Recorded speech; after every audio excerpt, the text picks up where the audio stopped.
Kami laporkan total kawasan hutan yang berhasil dikuasai kembali dengan Jaksa Agung membeberkan fakta mengejutkan di hadapan Presiden Prabowo Subianto terkait penyebab banjir besar di Sumatera. penyerahan laporan capaian 4 juta hektar penguasaan kembali kawasan hutan hasil penertiban kawasan hutan konservasi hasil penguasaan kembali tahap 5 hasil penagihan denda administratif Satgas PKA dan hasil penyelamatan keuangan negara. Bapak Presiden, hadirin yang saya muliakan, alhamdulillah pada hari ini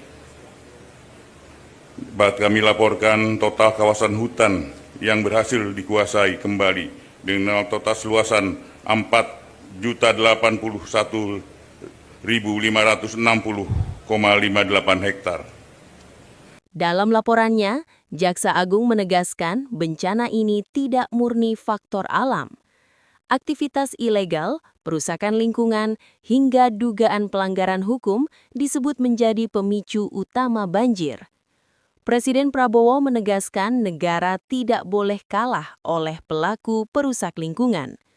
Pemerintah berkomitmen menindak tegas siapapun yang terbukti bertanggung jawab. Pesan jelas disampaikan, bencana tak boleh dijadikan kejahatan yang dibiarkan. Dari jumlah tersebut, Satgas PKA akan menyerahkan kembali lahan kawasan hutan tahap 5 dengan total 896.969,143 hektar yang terdiri dari lahan perkebunan kelapa sawit diserahkan kepada kementerian lembaga terkait dari Satgas PKA ke Kementerian Keuangan, selanjutnya ke Danantara, kemudian diserahkan pada Agrinas seluas 240.575,383 hektar dari 124 subjek hukum yang tersebar di 6 provinsi.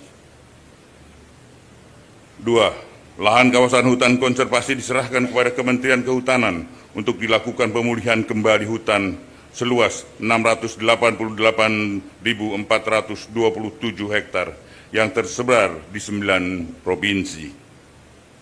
Pada hari yang baik ini pula sebagai wujud pertanggunggan jawab kepada publik, kami turut serahkan uang sebesar 6.255.290.469,74 sen yang merupakan 1. Hasil penagihan denda administratif kehutanan oleh Satgas PKH senilai 2.965.750.000 rupiah yang berasal dari 20 perusahaan sawit, 1 perusahaan tambang nikel.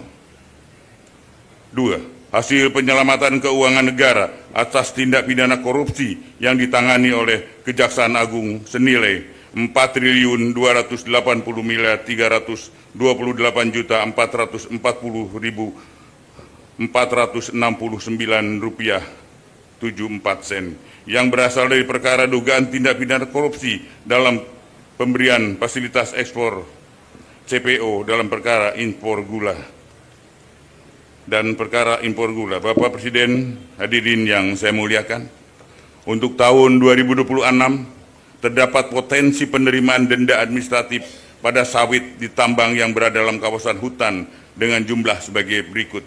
Potensi denda administratif dan sawit sebesar 109,6 triliun.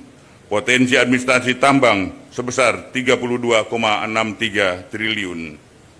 Bapak Presiden, hadirin yang saya muliakan, dapat kami laporkan juga berkaitan dengan percepatan pemulihan Taman Nasional Tesonelo, Satgas PKH telah melakukan berbagai langkah strategis untuk melakukan relokasi penduduk sebagai berikut.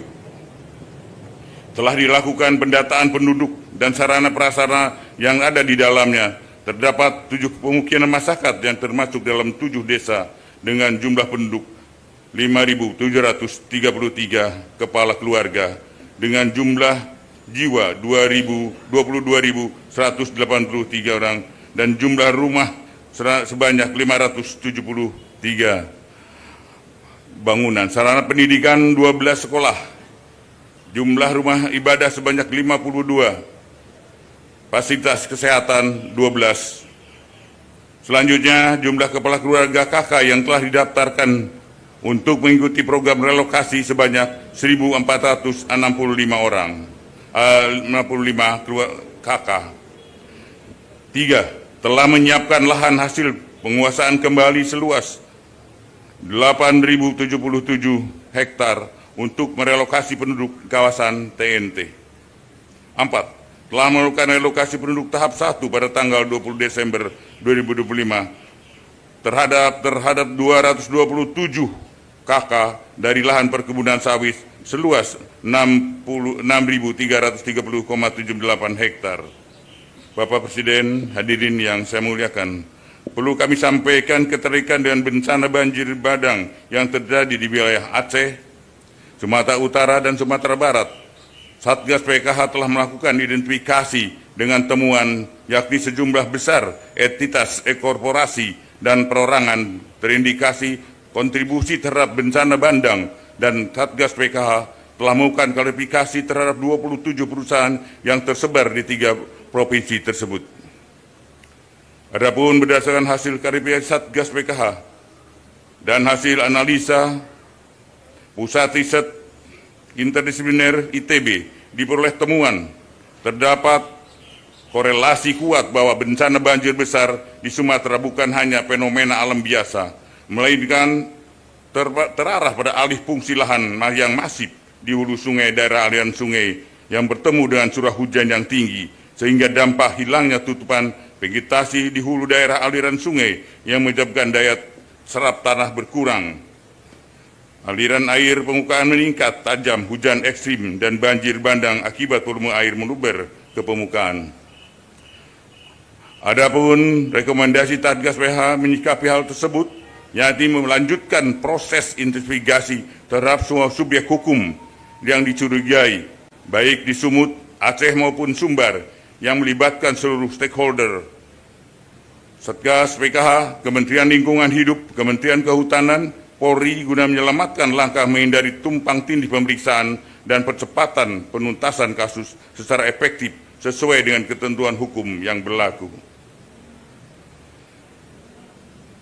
Sebelum menghadiri laporan ini, saya sampaikan tidak lupa saya mengucapkan apresiasi yang rasa terima kasih yang sebesar-besarnya kepada segenap jajaran kementerian, lembaga yang telah bekerja keras mewakafkan waktu dan tenaganya untuk bersinergi dalam upaya penertiban kawasan hutan yang tergabung dalam Satgas PKH bentukan Bapak